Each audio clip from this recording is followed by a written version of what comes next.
ये कहानी एक बहुत बड़े समुद्री जहाज की है जिसका नाम पोसाइडन है। ये जहाज इतना विशाल है कि इसके अंदर कई फ्लोर्स हैं, बिल्कुल किसी चलती फिरती बिल्डिंग की तरह। आज इस जहाज पर काफी भीड़ है और हर तरफ खुशी का माहौल है क्योंकि तारीख है 31 दिसंबर, नया साल आने वाला है, इसीलिए जहाज के अंदर जश्न चल रहा है। कोई लोग पार्टी हॉल में म्यूजिक पर झूम रहे हैं, कुछ लोग ताश खेलते हुए हंस रहे हैं, तो कुछ लोग डांस फ्लोर पर मस्ती कर रहे हैं। हर किसी को लग रहा है कि ये रात बस खुशी और जश्न में ही गुजरने वाली है। लेकिन उसी वक्त जहाज के कंट्रोल रूम में माहौल थोड़ा अलग है। कप्तान को अचानक कुछ अजीब सा महसूस होता है। उसे लगता है कि बाहर समंदर में कुछ ठीक नहीं है। वो खिड़की से बाहर ध्यान से देखता है और तभी उसकी नजर सामने उठती हुई एक बेहद डरावनी लहर पर पड़ती है। वो लहर इतनी ऊंची और खतरनाक होती है कि उसे देखकर कप्तान के चेहरे का रंग उड़ जाता है। तुरंत अलार्म बजाया जाता है और जहाज को मोड़ने की कोशिश शुरू हो जाती है। कप्तान पूरी ताकत से जहाज को उस लहर से बचाने की कोशिश करता है और किसी तरह जहाज थोड़ा मुड़ भी जाता है, मगर सामने आ रही लहर इतनी विशाल होती है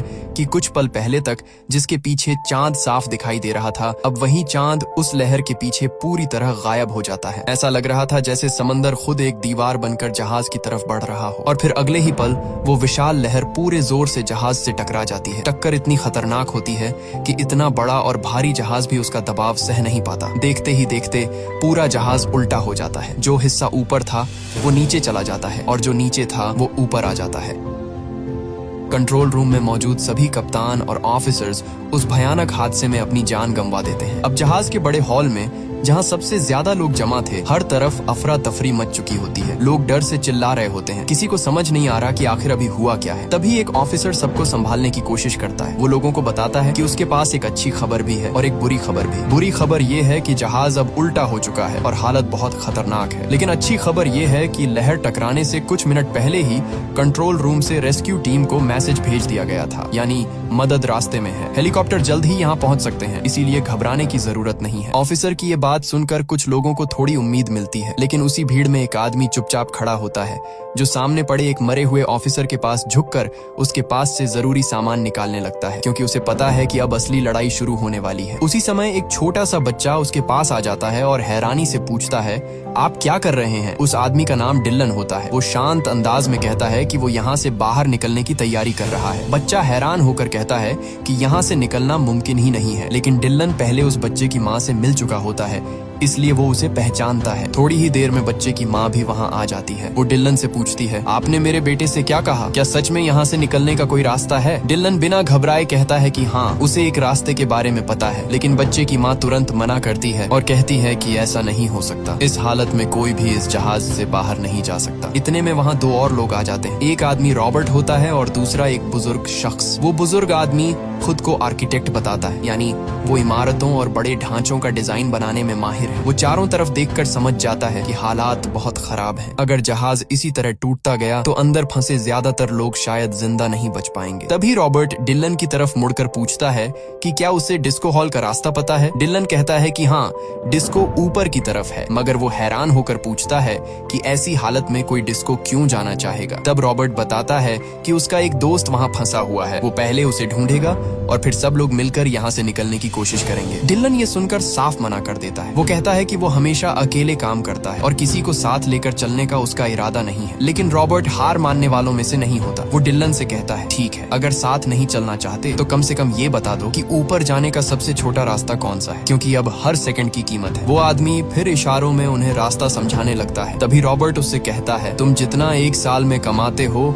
मैं तुम्हें उसका दुगना पैसा दूंगा, बस खुद हमें वहाँ तक ले चलो। डिलन कुछ पल सोचता है, फिर कहता है कि जहाज की बनावट उसे अच्छी तरह पता है और अगर वो साथ रहेगा तो सबको हर जगह के बारे में बता सकेगा। उसका मानना था कि अगर सब लोग साथ रहकर चलेंगे तो बचने के चांस ज्यादा हैं, लेकिन अगर सब अलग अलग भटकने लगे तो शायद कोई भी जिंदा बाहर ना निकल पाए। आखिरकार डिलन मान जाता है। इसके बाद ये सब लोग मिलकर जहाज के निचले हिस्से की तरफ बढ़ने लगते हैं। रास्ते में जब लोग उस हिस्से में उतर रहे होते हैं तो सुरक्षा के लिए वहाँ के दरवाजे बंद कर दिए जाते हैं ताकि और पानी अंदर ना आ सके। हालांकि अंदर पहले से ही काफी पानी भरा हुआ होता है, लेकिन दरवाजे और खिड़कियां इतनी मजबूत होती हैं कि बाहर का और पानी अंदर नहीं आ पाता। सब लोग धीरे धीरे आगे बढ़ते रहते हैं। हर किसी के मन में बस एक ही डर है, किसी तरह जहाज के नीचे वाले हिस्से तक पहुंचना है और वहां से बाहर निकलने का रास्ता ढूंढना है। लेकिन थोड़ी दूर जाने के बाद उनका रास्ता अचानक रुक जाता है। आगे का दरवाजा बंद होता है और उसके सामने कई लोगों की लाशें पड़ी होती हैं। ये देखकर माहौल और डरावना हो जाता है। सब लोग मिलकर उस दरवाजे को खोलने खोलने की कोशिश करते हैं। उन्हें उम्मीद होती है कि अगर ये खुल गया तो शायद आगे का रास्ता मिल जाएगा, मगर कितनी भी कोशिश कर लें दरवाजा हिलता तक नहीं। तभी अचानक ऊपर वाले फ्लोर की लिफ्ट का दरवाजा खुल जाता है। ये देखकर सबको एक नया रास्ता दिखाई देता है। अब लोग किसी तरह एक दूसरे की मदद से उस लिफ्ट वाले रास्ते से ऊपर चढ़ने लगते हैं। धीरे धीरे लगभग सब लोग ऊपर पहुंच जाते हैं, लेकिन पीछे 2 लोग रह जाते हैं, एक वही बुजुर्ग आदमी और एक जहाज का कर्मचारी। इतने में अचानक नीचे लगी लोहे की पट्टी खिसक जाती है और रास्ता टूट कर गिर पड़ता है। अब हालत ये हो जाती है कि वो लोग मुश्किल से लिफ्ट के किनारे से लटक कर अपनी जान बचाने की कोशिश कर रहे होते हैं। हालत इतनी खतरनाक हो चुकी थी कि अगर ऊपर से गिरती हुई लिफ्ट उनसे टकरा जाती तो उनकी मौत तय थी। डिलन ऊपर से बुजुर्ग आदमी का हाथ पकड़े हुआ था, जबकि नीचे गाइड उस बुजुर्ग की टांग पकड़कर लटका हुआ था। डिलन पूरी ताकत से उन्हें ऊपर खींचने की कोशिश कर रहा था, लेकिन 3 लोगों का वजन बहुत ज्यादा था। तभी बुजुर्ग आदमी समझ जाता है कि अगर ऐसे ही रहा तो तीनों नीचे गिर सकते हैं। वो भारी दिल से गाइड से कहता है कि उसका हाथ छोड़ दे वरना सब मर जाएंगे, लेकिन गाइड डर के मारे छोड़ नहीं पाता। आखिरकार बुजुर्ग आदमी मजबूरी में अपनी टांग झटका देता है और गाइड का पकड़ छूट जाता है। वो सीधा नीचे गहराई में गिर जाता है और वहीं उसकी मौत हो जाती है। इसके बाद डिलन किसी तरह बुजुर्ग आदमी को ऊपर खींच लेता है। तभी अचानक लिफ्ट जोर से नीचे गिरती है और जोरदार आवाज के साथ अंधेरे में गायब हो जाती है। उस खतरनाक पल के बाद अब सिर्फ 5 लोग बचते हैं। थोड़ा संभलने के बाद वो लोग फिर आगे बढ़ना शुरू करते हैं। कुछ दूर जाने पर उन्हें जहाज का डिस्को एरिया मिल जाता है। वहाँ उन्हें रॉबर्ट की बेटी, उसकी एक दोस्त और 2 और लोग मिल जाते हैं। यानी अब कुल मिलाकर 4 नए लोग उनके साथ जुड़ जाते हैं। लेकिन सामने जाने का रास्ता आसान नहीं होता। दूसरी तरफ जाने के लिए लोहे की एक बड़ी रेलिंग टूटकर गिरी हुई थी, जो अब एक पुल की तरह काम कर सकती थी। उसी के सहारे लोग दूसरी तरफ जा सकते थे। डिलन सबसे पूछता है कि क्या किसी को यहाँ से निकलने का कोई और रास्ता पता है। तभी एक लड़की बताती है कि उसे जहाज के नीचे वाले हिस्से का रास्ता पता है और शायद वहीं से बाहर निकलने का मौका मिल सकता है। इसके अलावा कोई दूसरा रास्ता नहीं था। अब सब लोग एक एक करके उस गिरी हुई रेलिंग पर चढ़कर दूसरी तरफ जाने लगते हैं। धीरे धीरे 5 लोग उस पार पहुंच भी जाते हैं। तभी एक शराबी आदमी भी उसी रास्ते से जाने लगता है। वो जैसे ही रेलिंग के बीच तक पहुंचता है, अचानक ऊपर से इंजन का एक भारी हिस्सा टूटकर उसके ऊपर आ गिरता है। टक्कर इतनी जोरदार होती है कि वो आदमी वहीं दब जाता है और रेलिंग भी टूटकर उसके साथ नीचे गिर जाती है। नीचे पानी भरा हुआ था और उस पानी में आग लगी हुई थी। इंजन का टुकड़ा, टूटी रेलिंग और वो आदमी सब उसी जलते हुए पानी में गिर जाते हैं। कुछ ही सेकंड में आग उसे अपनी लपटों में ले लेती है और उसकी भी मौत हो जाती है। अब हालत ये हो जाती है कि कुल 8 लोग बचे हैं, लेकिन उनमें से सिर्फ 5 ही दूसरी तरफ पहुंच पाए हैं। रॉबर्ट, उसकी बेटी और डिलन अभी भी पीछे फंसे हुए हैं। नीचे पानी में आग जल रही थी और ऊपर से जहाज का ढांचा कभी भी टूटकर गिर सकता था। अब उन्हें कोई ऐसा रास्ता ढूंढना था जहां नीचे पानी हो, ताकि अगर कूदना पड़े तो शायद जान बच सके। डिलन समझ जाता है कि अगर नीचे पानी तक पहुंच जाए तो आग उसे छू भी नहीं पाएगी। वो हिम्मत करके नीचे कूदता है। जैसे ही वो पानी में गिरता है, तुरंत तैरते हुए दूसरी तरफ पहुंच जाता है। वहां पहुंचकर वो रस्सी का एक सिरा पाइप के साथ मजबूती से बांध देता है। अब उसी रस्सी को पकड़कर रॉबर्ट और उसकी बेटी भी धीरे धीरे झूलते हुए उस पार पहुंच जाते हैं। इसी बीच कहानी फिर जहाज के बड़े हॉल की तरफ जाती है। वहाँ अभी भी बहुत सारे लोग बैठे हुए थे। सबको उम्मीद थी कि जल्द ही मदद आएगी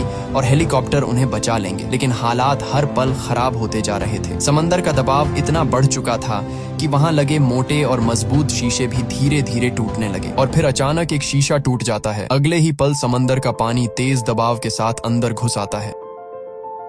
कुछ ही सेकंड में पूरा हॉल पानी से भरने लगता है। वहाँ मौजूद लोग घबराकर चीखने लगते हैं, लेकिन अब उनके पास बचने का कोई रास्ता नहीं होता। वो बेचारे बस चिल्लाते रहते हैं और देखते ही देखते सब पानी में डूब जाते हैं। उनकी दर्दनाक चीखें दूर खड़े वो 8 लोग भी सुन लेते हैं। तभी उन्हें समझ आ जाता है कि नीचे हॉल में मौजूद सभी लोग अब जिंदा नहीं रहे। ये सोचकर उनका दिल और भी भारी हो जाता है। लेकिन जिस जगह वो खड़े होते हैं वहाँ भी अब आगे जाने का कोई साफ रास्ता नहीं बचा था। तभी उन्हें ऊपर एक छोटा सा वेंटिलेशन दिखाई देता है। वो बहुत तंग रास्ता होता है, लेकिन शायद वही एक उम्मीद थी। सब लोग समझ जाते हैं कि अगर बाहर निकलना है तो इसी रास्ते से जाना होगा। क्योंकि जगह बहुत छोटी थी, इसलिए एक बार में सिर्फ एक ही आदमी अंदर जा सकता था। अब सब लोग बारी बारी से उस वेंटिलेशन में घुसकर आगे बढ़ने लगते हैं। काफी मुश्किल से रेंगते हुए जब वो आखिर तक पहुंचते हैं तो देखते हैं कि सामने एक लोहे की जाली लगी हुई है जो रास्ता बंद कर रही है। रॉबर्ट पूरी ताकत से उसे खोलने की कोशिश करता है, मगर जाली पर मजबूत पेंच लगे हुए थे। वो उसे हिला भी नहीं पाता और हाथ बाहर निकालकर कुछ करने की जगह भी नहीं थी। अब सब सोचने लगते हैं कि कोई नुकीली चीज मिल जाए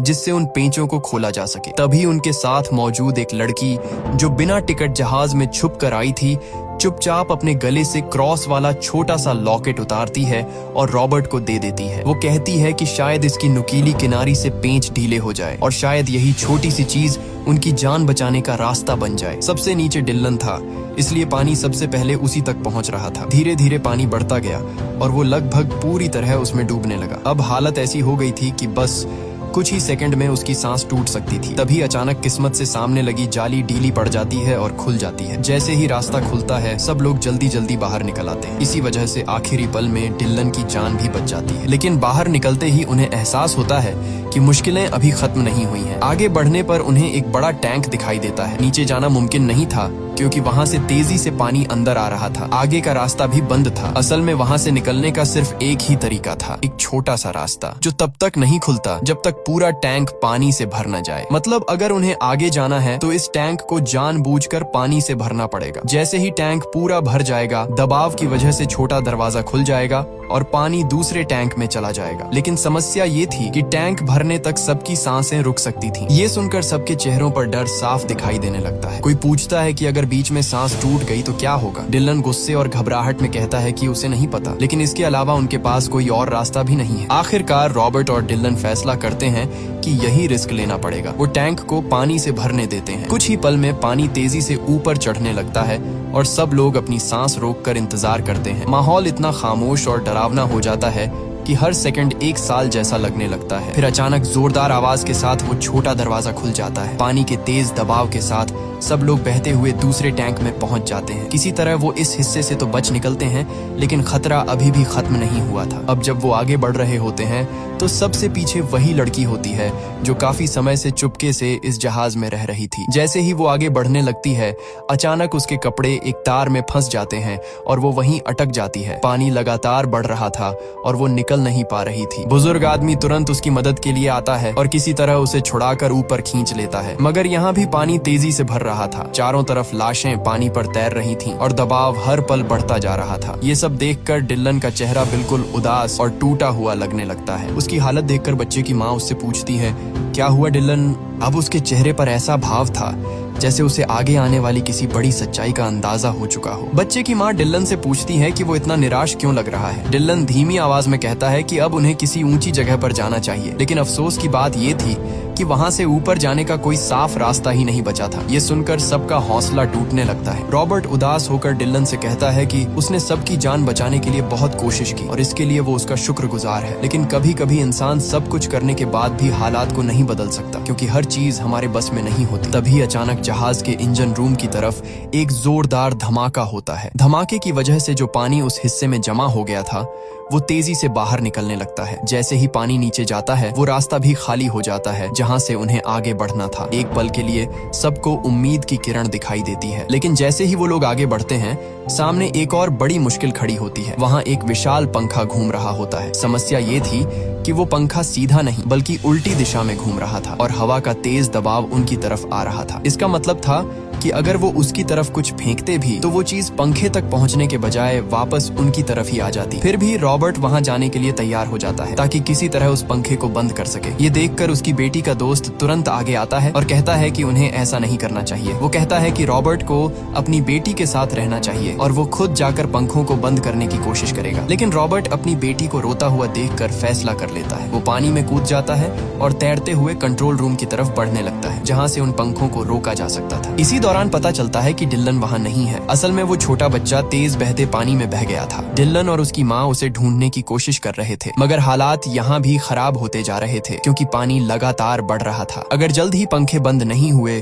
और वो लोग यहाँ से नहीं निकले तो शायद वो भी डूब सकते थे। उधर रॉबर्ट किसी तरह कंट्रोल रूम तक पहुंच जाता है और पंखों को बंद करने की कोशिश करता है, लेकिन पानी के अंदर उसकी सांसें धीरे धीरे टूटने लगती हैं। वो बुरी तरह तड़प रहा होता है। ऐसा लगता है कि अब वो ज्यादा देर जिंदा नहीं रह पाएगा। उसी आखिरी पल में उसकी नजर एक बटन पर पड़ती है। वो बटन पंखों को बंद करने का नहीं बल्कि उन्हें उल्टी दिशा में घुमाने का था, यानी पंखों की घूमने की दिशा बदली जा सकती थी। मरने से ठीक पहले रॉबर्ट उस बटन को दबा देता है। बाहर खड़े लोग अभी भी परेशान थे कि पंखे बंद क्यों नहीं हो रहे, लेकिन तभी रॉबर्ट की बेटी का दोस्त अचानक नोटिस करता है कि जो चीजें पहले उनकी तरफ आ रही थीं, अब वो उल्टी दिशा में जाने लगी हैं। इसका मतलब था कि पंखों की दिशा बदल चुकी थी और अब शायद उनके पास बच निकलने का आखिरी मौका था। अब हालात बदल चुके थे। पहले हवा का दबाव उनकी तरफ आ रहा था, लेकिन रॉबर्ट द्वारा बटन दबाने के बाद सब उल्टा हो गया। अब हवा दूसरी दिशा में जाने लगी थी। यह देखकर रॉबर्ट की बेटी का दोस्त तुरंत डिलन से कहता है कि अब रास्ता साफ हो चुका है। इसी बीच पंखे भी आखिरकार टूटकर रुक जाते हैं। जैसे ही रास्ता पूरी तरह खुलता है, सब लोग जल्दी जल्दी उस रास्ते से निकलने लगते हैं। एक एक करके वो जहाज के बाहरी हिस्से तक पहुंचते हैं और बिना देर किए सीधे समुद्र में कूद जाते हैं। पानी में गिरने के बाद वो तेजी से तैरते हुए पास ही मौजूद एक छोटी लाइफ बोट तक पहुंचते हैं जो उसी जहाज की थी। किसी तरह सब लोग उस छोटी नाव में चढ़ जाते हैं, लेकिन खतरा अभी खत्म नहीं हुआ था। जैसे ही वो नाव में बैठते हैं, पीछे से विशाल जहाज पोसाइडन उनकी तरफ झुकने लगता है। ऐसा लग रहा था जैसे पूरा जहाज अभी उन पर गिर पड़ेगा। ये देखकर सब लोग घबराकर जल्दी जल्दी नाव चलाने लगते हैं ताकि जितनी जल्दी हो सके वहाँ से दूर निकल जाए। कुछ ही पलों में वो काफी दूर पहुँच जाते हैं और फिर उनकी आंखों के सामने वो नजारा आता है जिसे देखकर कोई भी सन्न रह जाए। वो विशाल और शानदार जहाज जो कुछ समय पहले तक पूरे गर्व के साथ समुद्र पर तैर रहा था, अब धीरे धीरे पूरी तरह समंदर में डूब चुका होता है। थोड़ी देर बाद उनमें से एक फ्लेयर गन चलाता है ताकि जो रेस्क्यू टीम उन्हें ढूंढ रही है वो दूर से इस रोशनी को देख सके। और सच में कुछ ही देर बाद आसमान में हेलीकॉप्टर की आवाज सुनाई देने लगती है। मदद आखिरकार पहुंच चुकी होती है। अब जो लोग बच गए थे उनकी जिंदगी का एक नया अध्याय शुरू होने वाला था, लेकिन वो भयानक रात और उस डूबते जहाज की याद शायद उन्हें कभी नहीं भूलने वाली थी।